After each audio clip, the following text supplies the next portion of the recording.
당신의 삶이 마지막 국면에 들었다는 가정을 해봅시다. 건강을 되찾아 돌아갈 수 있는 시간은 지났습니다. 죽음을 향해 가야 합니다. 죽으면 다 끝났다고 생각하시나요?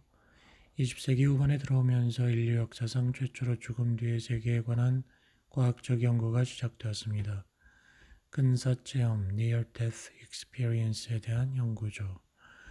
근사체험이란 의학적으로 죽음을 선고받은 사람들이 영혼 상태가 되었을 때 겪는 체험을 말합니다. 체험자들은 한결같이 인간은 죽으면 영혼 상태가 되어 영계로 가고 그곳에서 상당 기간 머무른 다음 다시 이 지상으로 내려온다고 했습니다. 동서고금의 철학자와 사상가들은 죽음을 칭송합니다. 어떤 사상가는 죽음은 신이 인류에게 내린 최고의 선물이라고 하는가 하면 어떤 이는 죽음처럼 달콤한 키스는 없다라고 했습니다. 루미는 죽음은 감미로운 것이며 영혼을 향한 여행이라고 했습니다. 루미의 시를 볼까요? 나는 돌로 죽었다. 그리하여 꽃이 되었다. 나는 꽃으로 죽었다. 그리고 짐승이 되었다. 나는 짐승으로 죽었다. 그리고 사람이 되었다. 그런데 왜 죽음을 두려워하는가? 루미는 이 시에서 지구에 있는 사물이 진화되는 과정을 적고 있습니다. 맨 마지막으로 인간으로 죽은 다음에는 신과 하나가 됩니다. 이렇게 신비가들은 죽음에 대해 긍정적 생각을 가지고 있었습니다. 이들은 죽음이 어떤 것인지 알고 있기에 이런 말을 할 수 있었던 것입니다.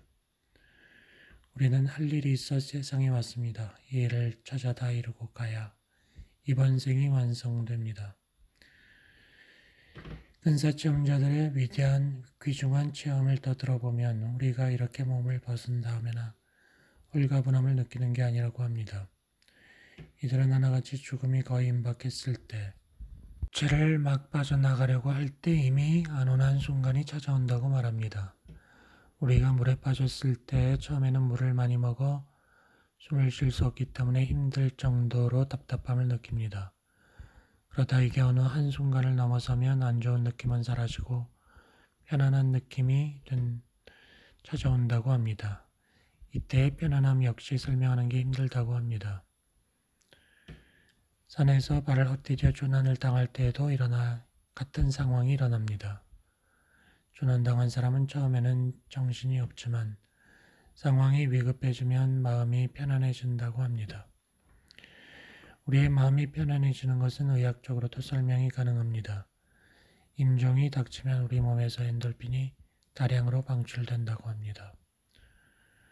그래서 마음이 지극히 편안해집니다. 이런 호르몬이 많이 나오는 것은 자연의 배려입니다.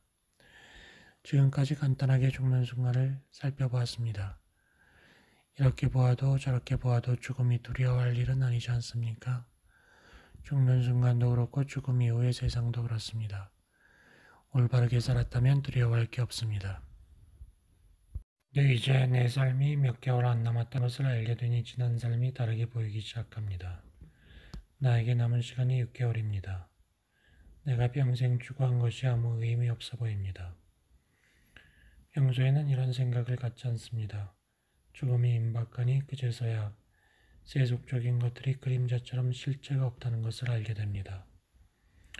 그러한 상태가 되면 우리는 삶에서 무엇이 중요한지 찾아보게 됩니다. 내 삶을 깨로 돌아보기 시작하고 이러한 질 스스로에게 하게 됩니다. 내 삶은 의미가 있었는가? 나는 훌륭한 아버지의 남편이었는가? 나는 아내, 어머니 역할을 잘했는가? 죽음이 가까이 오면 평소에는 관심이 없었던 종교적 질문을 하게 됩니다. 죽음이 코앞에 왔으니 사후생의 존재 여부가 궁금해질 수 있습니다. 이런 질문에서 진일보에 더 종교적인 문제에 관심을 가질 수도 있습니다. 당신이 기독교인이라면 하느님은 정말 존재하며 어떤 분인가와 같은 문제를 생각해 볼 수 있습니다. 답을 얻기 위한 작업을 시작해야 합니다. 교회에 나가는 사람들은 성서를 진솔하게 읽으면서 마음속 깊은 곳으로부터 나오는 기도를 해야 합니다. 이렇게 하면 마음성이 깨어납니다. 6개월이라는 시간은 짧습니다. 이런 공부와 수련을 시작해도 늦지 않습니다. 제가 알아본 이유 때문에 마지막 성자회라고 하는 것입니다. 짧은 기간임에도 불구하고 이때 일찌월장식으로 성장할 수 있어 이 시기는 좋은 기회입니다.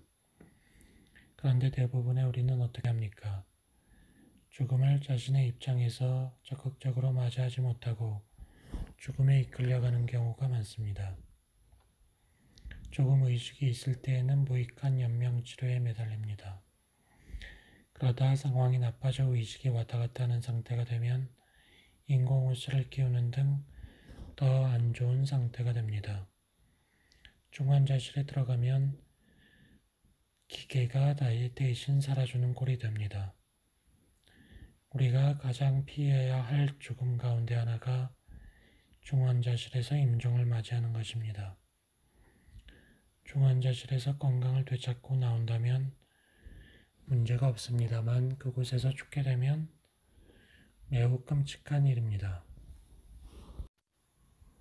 임종의 순간이 다가오는 것을 피하지 마십시오. 쓸데없는 치료는 거부하고 죽음과 친구가 되려고 노력하십시오. 죽음은 우리에게 선물이라고 앞에서 이야기하지 않았습니까? 자신에게 그렇게 되뇌이며 죽음을 즐겁게 맞이하십시오. 의식을 놓지 않도록 노력하십시오. 임종 순간에 가장 좋은 것은 몸을 벗기 직전까지 의식을 가지고 가족들과 대화하는 것입니다. 그런데 이렇게 하려면 일반 병실보다 호스피스실로 가는 게 좋습니다. 호스피스실은 죽으러 가는 게 아닙니다. 다른 높은 세상으로 여행을 떠나는 터미널 같은 곳입니다.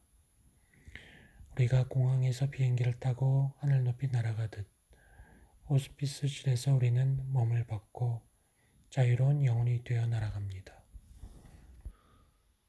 죽음은 또 하나의 시작일 뿐입니다. 죽음이란 이 거친 몸을 벗는 것일 뿐입니다. 애벌레가 어느 시기가 되면 나비로 변하는 것과 같습니다. 우리 몸과 영혼의 관계도 이와 같습니다. 우리에겐 크게 두 개의 몸이 있습니다.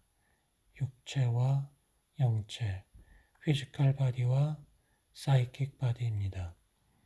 우리의 몸이 쇠약해지거나 부상을 당해 영혼을 담고 있을 수 없으면 영혼은 몸을 나갑니다. 그리고 새 몸을 받게 됩니다. 이 몸을 세상에서는 영혼, 영체, 영인, 의식체, conscious body라고 부릅니다. 영혼 상태가 돼서 그들이 본 세상은 아름답습니다. 그들은 공통적으로 영계의 아름다움은 설명할 수 없다고 말합니다. 색깔의 세계인 지상의 언어로 빛과 에너지만 있는 세계를 설명하긴 어렵습니다. 우리가 죽는다는 것은 바로 이런 세계에 들어가는 것입니다. 거친 몸을 벗고 영체가 되어 자유로운 곳으로 가는 것입니다. 육신을 벗고 영체가 는 새로운 몸으로 갈아입는다는 게 얼마나 좋고 신나는 일인지 지금 상태로서는 알기 힘듭니다. 육신을 벗었을 때 느낄 수 있는 상쾌함을 저는 잠수복이나 우주복을 입고 있다가 벗었을 때 홀가분함에 비유했습니다. 우주복은 주위에서 잘 볼 수 없으니 잠수복으로 설명해보죠. 물속에서 작업할 때 입는 둔중한 잠수복을 생각해 보십시오.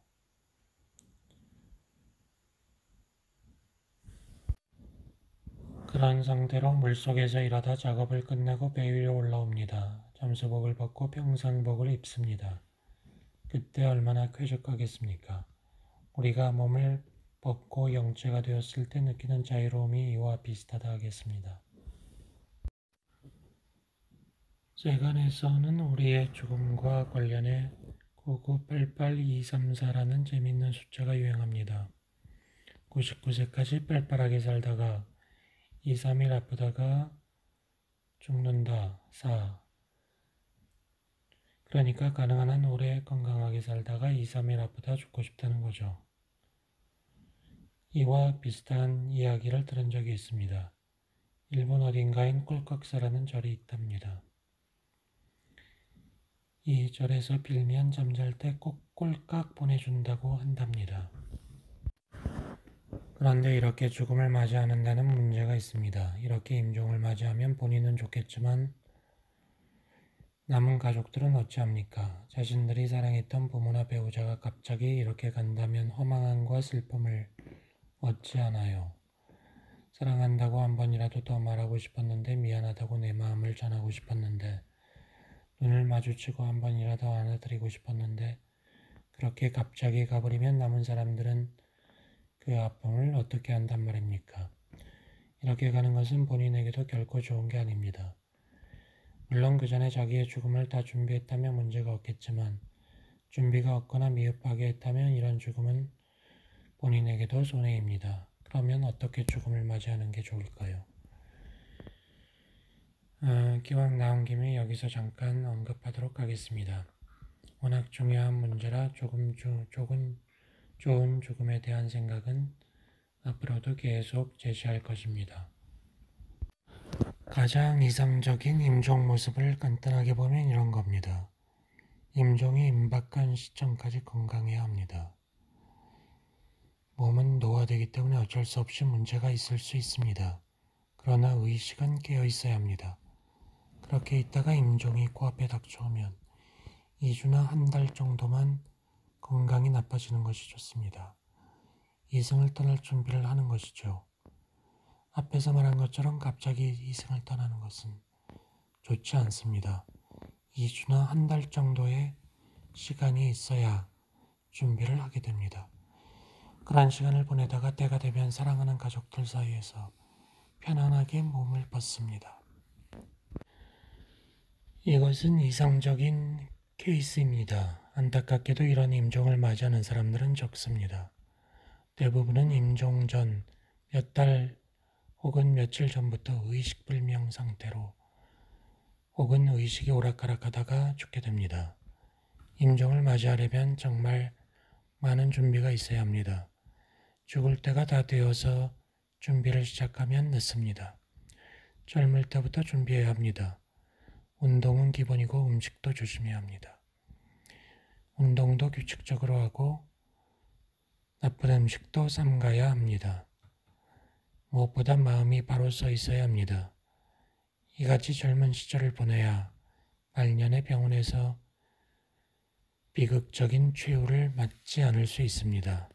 잘 죽기 위해서 잘 살아야 합니다. 우리가 죽음에 대해 공부하는 것은 잘 살기 위해서입니다. 죽음을 직면하고 잘 맞이하려고 노력하면 어떻게 살아야 하는가에 대한 생각이 바로 섭니다. 이래서 죽음과 삶은 둘이 아닙니다. 우리 삶은 죽음을 생각할 때 완성이 되지 삶 하나만으로는 충분하지 않습니다. 죽음도 삶의 내용이나 질이 받쳐줄 때 완성되는 것입니다. 임종을 앞두고 우리가 내면적으로 해야 할 일이 어떤 것이 있겠습니까? 유산 상속 같은 가족사 등과 관계된 세속적인 일에 대해서 관심을 끊어야 합니다. 가장 중요한 것은 자기를 정리하는 것이지 세속적인 일을 수습하는 것이 아니기 때문입니다. 가장 중요한 것은 자기 생을 돌아보는 것입니다. 바둑으로 치면 복귀하는 것입니다. 그렇게 하는 이유는 자기가 어디에서 잘하고 잘못했는지를 알기 위함입니다. 그리고 다음에는 잘못을 다시 하지 않기 위해서입니다. 이렇게 삶을 회상하다가 잘못한 것이 생각나면 스스로를 용서하십시오. 여기서 중요한 것은 마음에 맺혀 있는 것을 푸는 일입니다. 우리는 삶을 살아오는 동안 다른 사람에 의해 피해를 입을 때도 있고 다른 사람을 괴롭힐 때도 있습니다. 당신이 이전에 어떤 사람을 괴롭혔거나 해를 끼친 일이 있었다면 그에게 용서를 구하는 것이 좋습니다. 남을 해치게 되면 해친 만큼 자신의 마음에도 흔적이 남습니다. 본인의 의식은 몰라도 무의식은 압니다. 그의 마음을 풀어주지 않으면 그가 갖고 있는 부정적 에너지가 훗날 어떤 식으로든 나에게 돌아옵니다. 그에게 용서를 구하면서 자신의 마음에 맺힌 게 있다면 그것도 풀어야 합니다. 그 사람이 이미 죽었거나 만날 수 없는 상황이라면 그때에는 자신의 마음속으로 진심으로 용서를 구하십시오. 이렇게라도 해야 자신의 업보가 가벼워지게 됩니다. 진심으로 해야 합니다. 진심을 담아 용서를 구하면 내가 그동안 얼마나 생명의 법칙에 위배되게 살았는지 알 수 있습니다. 이것과 함께 자기가 받은 피해에 대해서도 생각해 보아야 합니다. 한이나 복수심을 가지게 되는데 마음이 꽁하고 맺혀 있게 됩니다. 이런 마음가짐은 정리하고 터는 게 좋습니다. 자신이 당했던 것을 생각할 때는 그럴 수밖에 없었던 상황이었다는 것을 참작하시기 바랍니다. 세상의 일들은 일어나야 했기에 일어나는 것입니다. 그렇게 생각하고 사건을 담담하게 받아들이십시오. 상대방도 어쩔 수 없는 상황에서 그런 일을 했을지 모릅니다. 당신은 당시에 그 일 때문에 마음이 힘들었지만 임종이 몇 달 남지 않은 지금 보면 부질없는 일일 수 있습니다. 다 털어버리십시오. 마음속 깊은 곳까지 털어주십시오. 마음에서 깊은 마음, 환희심이 나올 때까지 터십시오. 그러다 보면 눈물이 납니다. 참회의 눈물이 납니다. 그럴 때는 우십시오. 우는 것보다 마음이 정화되는 방법은 없습니다. 이런 식으로 마음의 짐을 덜어내십시오. 그래야 여러분들이 영혼이 되어 하늘을 날 때 편해집니다. 원한의 마음이나 복수심을 갖는 것은 금물입니다. 이런 감정은 사람의 마음을 뭉치게 만듭니다.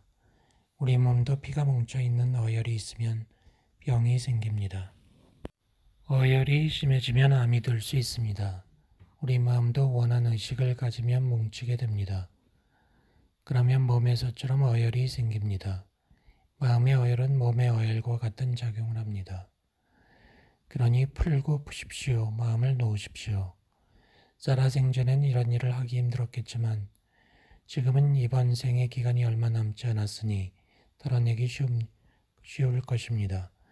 지금은 영적으로 성장할 수 있는 시기라 가능합니다. 짧은 기간이지만 영적으로 성장할 수 있습니다. 마음을 꽁하니 안으로 닫지 말고 밖으로 열어놓으십시오. 나보다 더 큰 힘에 나를 맡기십시오. 마음을 하방하십시오. 그러면 만사가 편안해집니다. 그냥 놓으면 될 것을 우리는 내려놓지 못합니다. 기차에 탔으면 짐을 내려놓아야지. 계속 들고 있으면 얼마나 어리석은 일입니까? 기차에 타면 짐은 기차에 맡기고 본인은 자유롭게 다녀야죠. 짐을 내려놓으면 기차가 알아서 다 운반해 줍니다. 마음도 빵념하시기 바랍니다. 내려놓으면 더 큰 자아가 다 알아서 해줍니다. 이런 가운데 마무리가 잘 안 된 인간관계가 있는지 생각해 보십시오. 이번 생에 생긴 것은 이번 생에 정리를 하고 가는 것이 좋습니다. 그렇지 않아도 쌓인 업보가 많은데 가능한 한 업보를 줄이는 게 좋습니다. 숙제 가운데 지금 이 상황에서 해야 할 일은 자신의 마음을 가능한 한 가볍게 만드는 것입니다.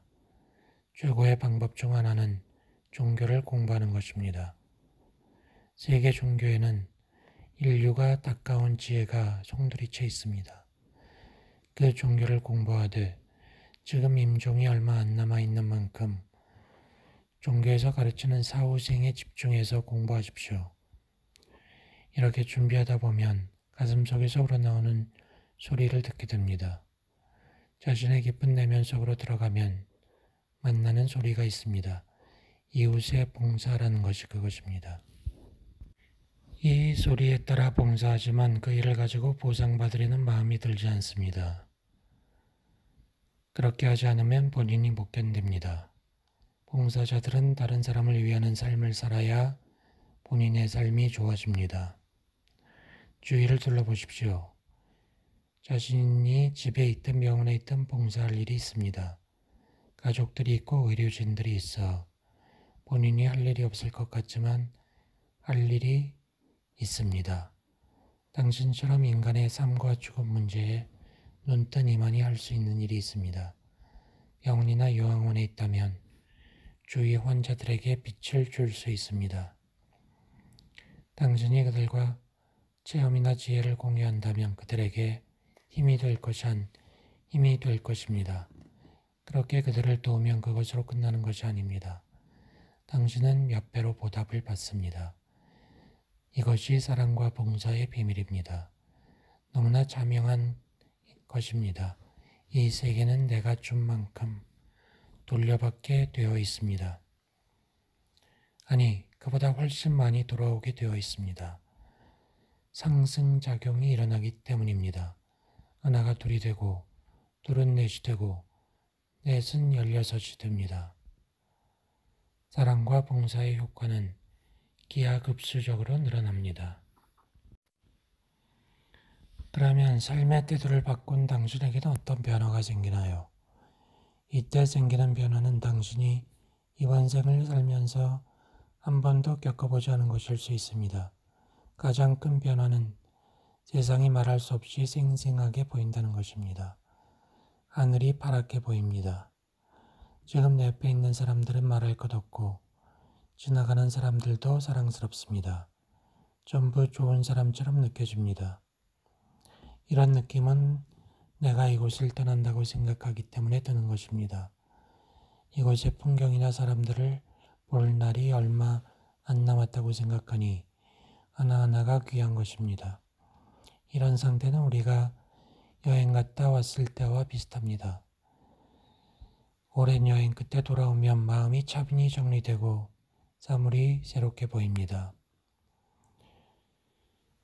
이와 비슷한 체험을 찾는다면 연애 초기의 체험과 비견됩니다. 한 사람을 사랑할 때 우리는 그 사람을 통해 세상으로 마음을 열게 됩니다. 모든 것이 생생하게 보입니다.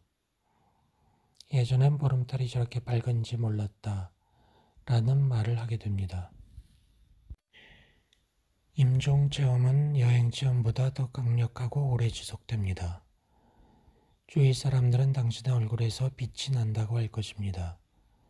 성스러움마저 느끼게 될 것입니다. 당신의 마음 속에서는 봉사하고픈 마음이 솟아오릅니다. 내 입장이 아니라 다른 사람의 입장에서 이해하려고 하게 됩니다. 이것이 사랑입니다. 다른 사람을 섬기고 그에게 다 주고 싶은 마음. 이런 사랑은 생전에 느껴보지 못했습니다. 이전의 사랑은 조건부 사랑이었기 때문입니다. 세계 종교는 모두 무조건적 사랑을 가르치고 있습니다. 이런 상태가 되었다면 다 이룬 것입니다. 이런 큰 사랑에 휩싸여 임종을 맞이하게 된다면 당신은 성공한 것입니다. 이것이 가능한 것은 죽음이라는 은산 철벽이 있기 때문입니다. 죽음이라는 거대한 벽 혹은 넘을 수 없는 것 같은 한계에 직면했기 때문에 절정의 체험이 가능한 것입니다. 죽음은 고귀한 선물입니다. 여기까지 와야 죽음은 마지막 성장의 기회라는 게 뭘 말하는지 알게 됩니다. 인생에서 가장 중요한 것은 지혜와 사랑이라는 것도 알게 됩니다.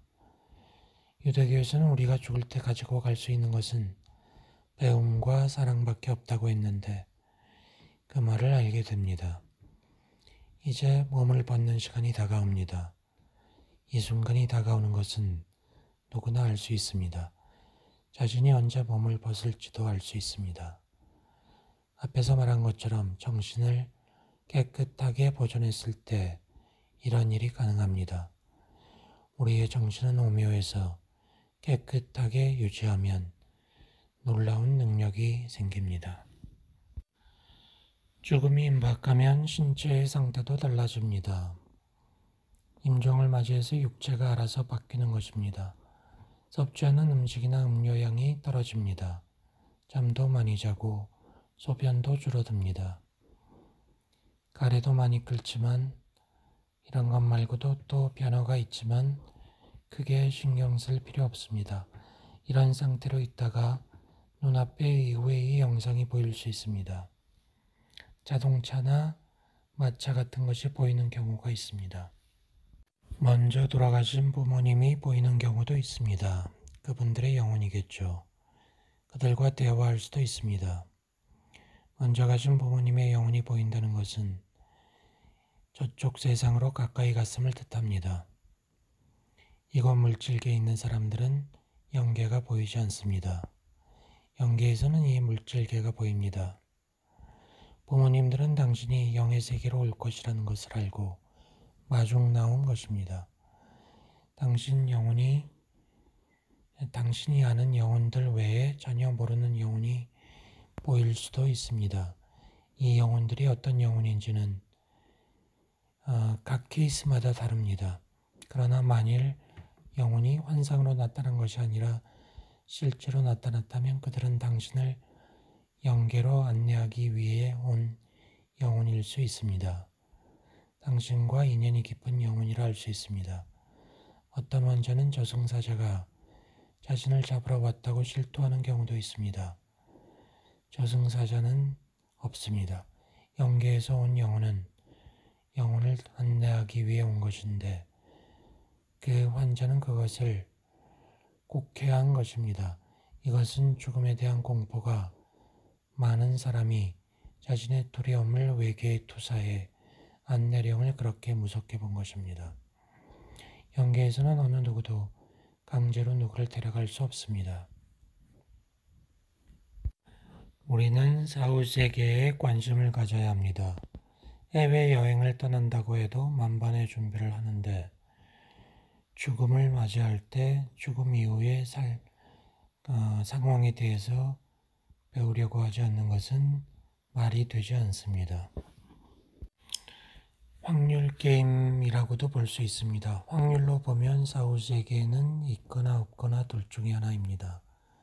있다고 믿고 준비하면 어떤 경우의 수로든 문제가 없습니다.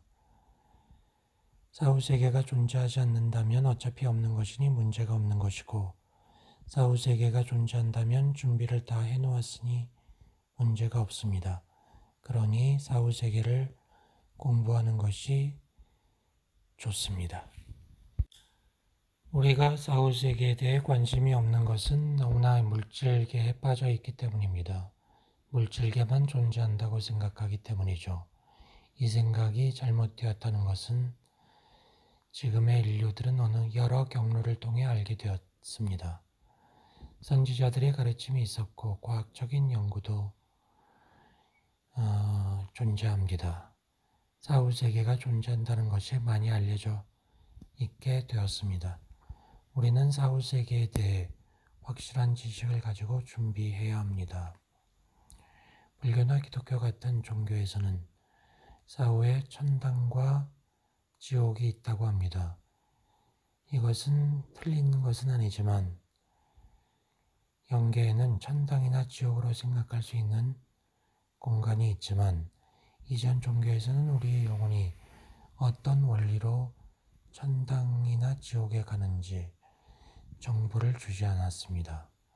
그저 착한 일을 하면 천당 간다는 식이었습니다. 그러나 지금은 다릅니다. 많은 학자들이 사후세계에 대해 연구를 해서 공정한 정보를 주고 있습니다. 죽음학의 권위자였던 퀴블러 로스 박사는 그의 책에서 사후세계를 믿지 않는 사람들을 이렇게 대하고 있습니다. 인간이 사후의 영혼, 영체의 형태로 영계로 간다는 그의 주장에 반대하는 사람들이 많았습니다. 사후세계에 대한 이야기는 모두 환상이라는 거죠. 우리가 사후세계를 알아야 하는 중요한 이유는 사후세계의 실상을 알면 이승에서의 삶이 바뀔 수 있기 때문입니다. 물질계의 타성에만 젖으면 물질만이 최고라고 생각합니다. 그러나 사후세계의 존재를 알고 그 사후세계가 어떻게 돌아가는지 알게 되면 그 생각이 틀렸다는 것을 알게 됩니다. 우리에게 가장 중요한 것은 영혼의 성숙이지 이 몸이 아니라는 것을 알게 됩니다. 이처럼 우리의 몸보다 영혼의 성숙이 중요하다는 것을 알게 되면 그 사람은 바뀔 수 있습니다. 이런 사실을 안 사람은 이승에서 어떻게 살아야 하는지에 대해 지혜를 얻게 됩니다. 무한경쟁, 물질, 명예, 말초적 쾌락, 욕심만 추구하는 이승의 삶이 얼마나 잘못된 것인지 알게 됩니다. 이런 것들이 얼마나 헛된 것인지 알기 때문에 멀어지게 됩니다. 이런 사실을 통해 우리는 삶과 죽음이 둘이 아니라는 것을 알게 됩니다. 이것이 바로 우리가 죽음학을 공부해야 하는 이유입니다. 죽음학은 죽음만 연구하는 것이 아니고 죽음 속에 들어있는 삶과 삶 속에 들어있는 죽음을 연구하는 것입니다. 영혼은 많은 이름을 가지고 있습니다. 영체, 에너지체, 의식체 등입니다. 스웨덴 보리는 이 영혼을 영인이라 불렀습니다. 원불교 교전을 보면 영혼에 대한 다른 이름이 있습니다. 원불교 교주인 소태사는 이 주제에 대해 많은 이야기를 남깁니다. 영혼을 두고 소태사는 소소한 영식이라는 단어를 사용합니다. 저는 영혼을 묘사할 때 앞에서 본 에너지체나 의식체보다 이 단어가 낫다고 생각합니다.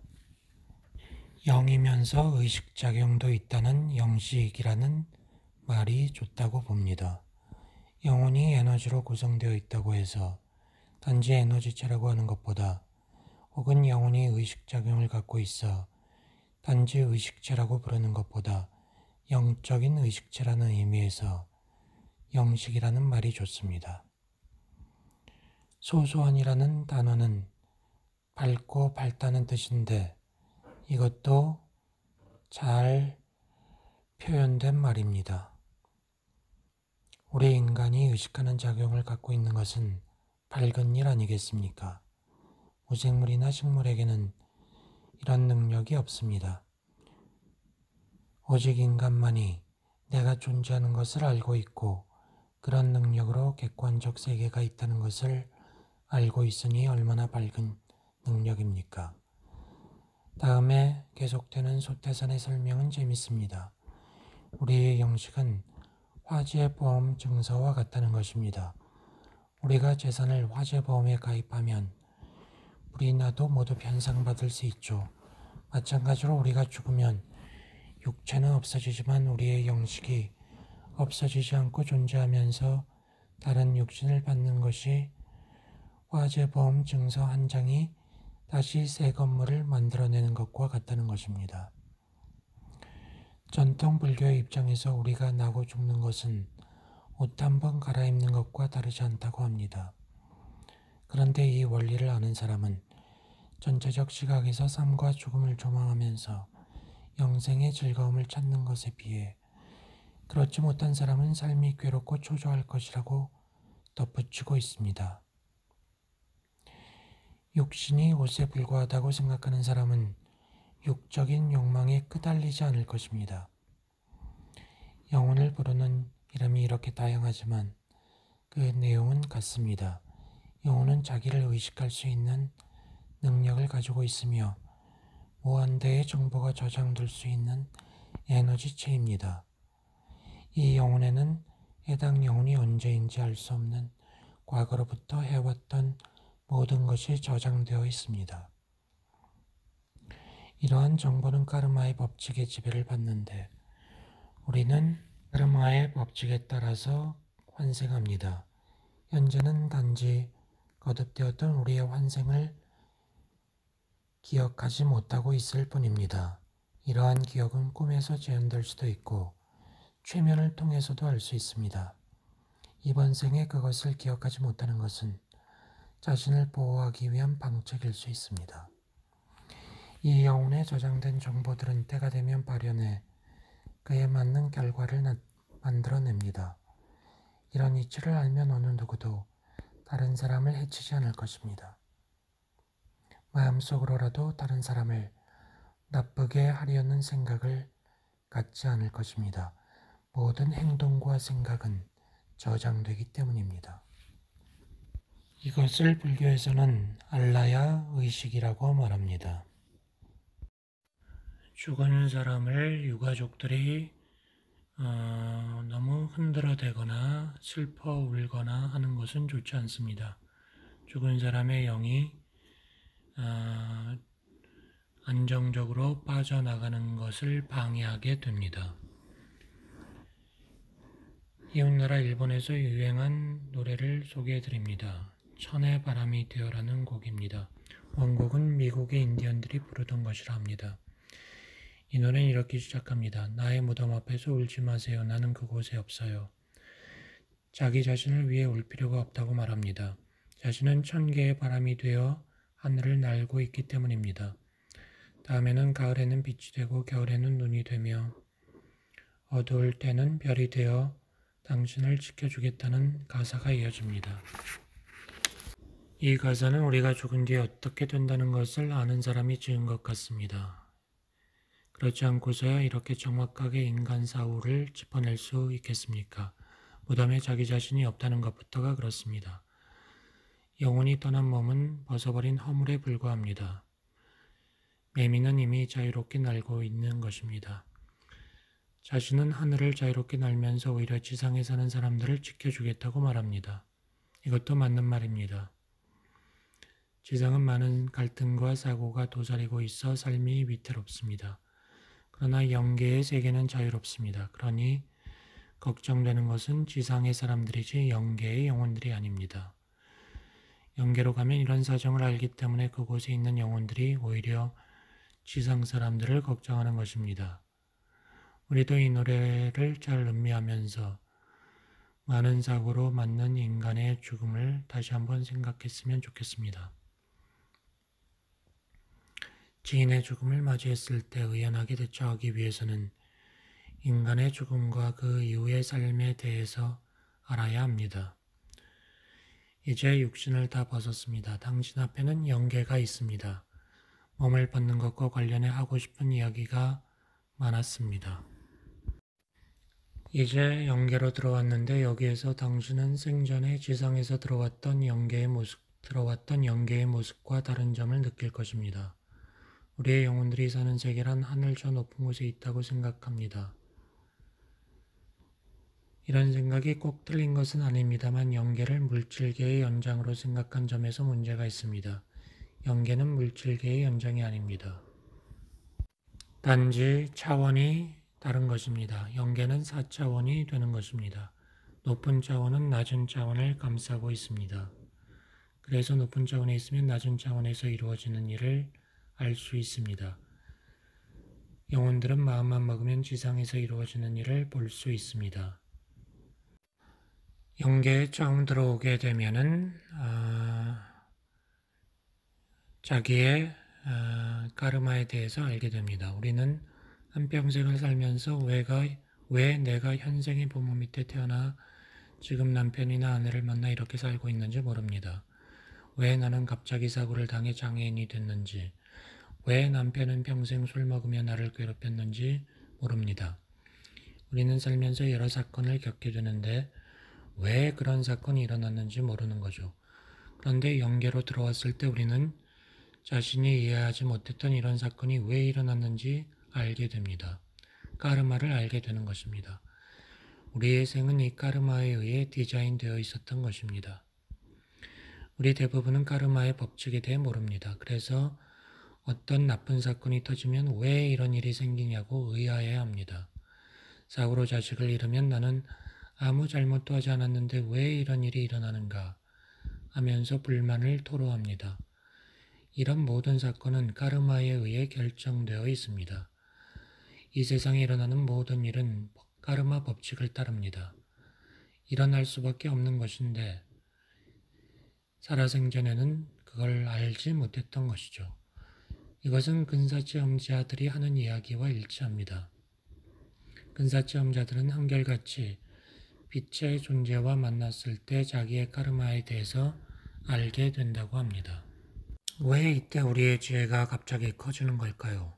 이것은 지상에서 육신에 갇혀 있던 영혼이 갑자기 자유로운 상태가 되어 해방되면서 자신 안에 잠재되어 있던 지혜가 드러난 것입니다. 그래서 티벳 사자에서에서는 이때를 놓치지 말고 해탈을 얻으라고 말합니다. 그러나 대부분의 사람에게 이것은 가능하지 않습니다. 이 지혜가 곧 사그라져 이전 상태가 되기 때문입니다. 이 상태를 비유로 설명하면 물이 가득 차 있는 고무호스를 잡고 있다가 갑자기 놓으면 물줄기가 세지다가 나중에는 본래의 약간 물줄기로 돌아가는 것과 같습니다. 성냥을 켜면 처음 순간에 불이 확 켜지다가 불꽃이 정상대로 작아지는 것과 같습니다. 이런 일과 함께 영혼을 치유하는 순서가 있을 수 있습니다.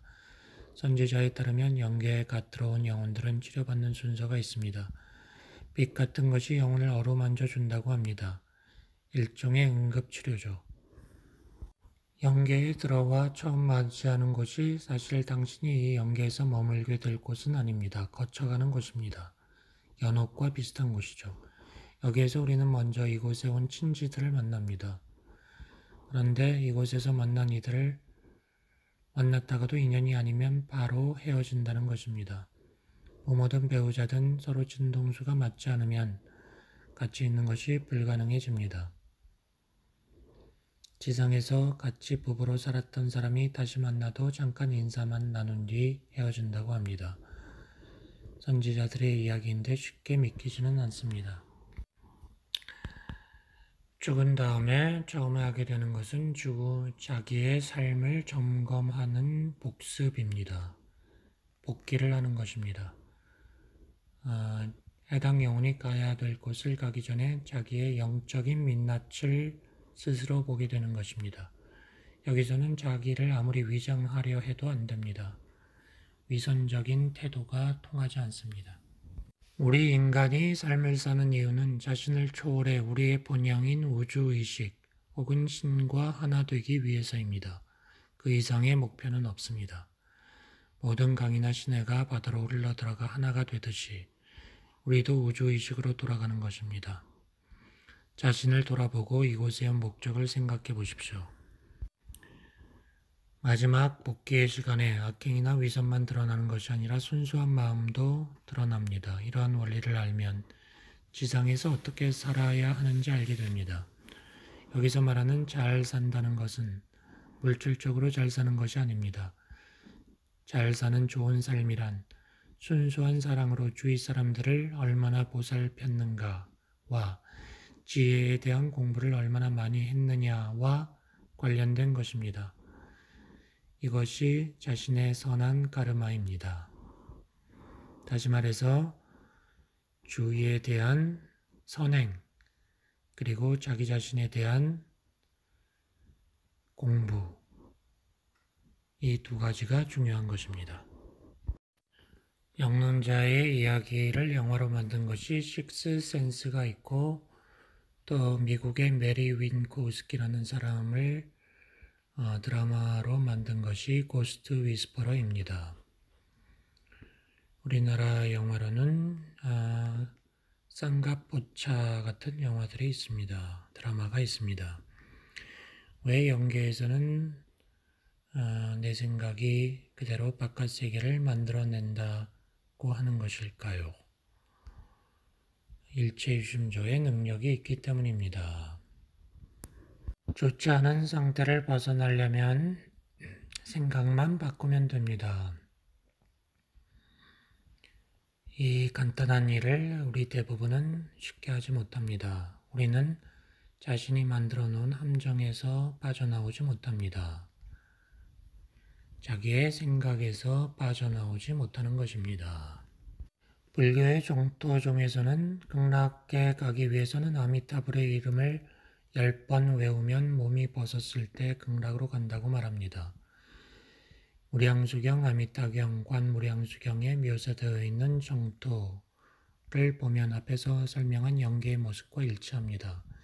이 경전에서는 불교의 정토 역시 영혼들의 사념, 염원이 만들어낸 것이라고 말합니다. 이 정토를 설명하기 위해 어떤 용어를 쓰든 중요한 것은 이 정토가 우리의 의식과 생각이 만들어낸 것이라는 것입니다. 영계에서는 영혼들이 자기의 진동수에 부합되는 것만을 경험할 수 있게 됩니다. 그래서 두 영혼이 같이 있다고 해도 다른 경험을 하게 됩니다.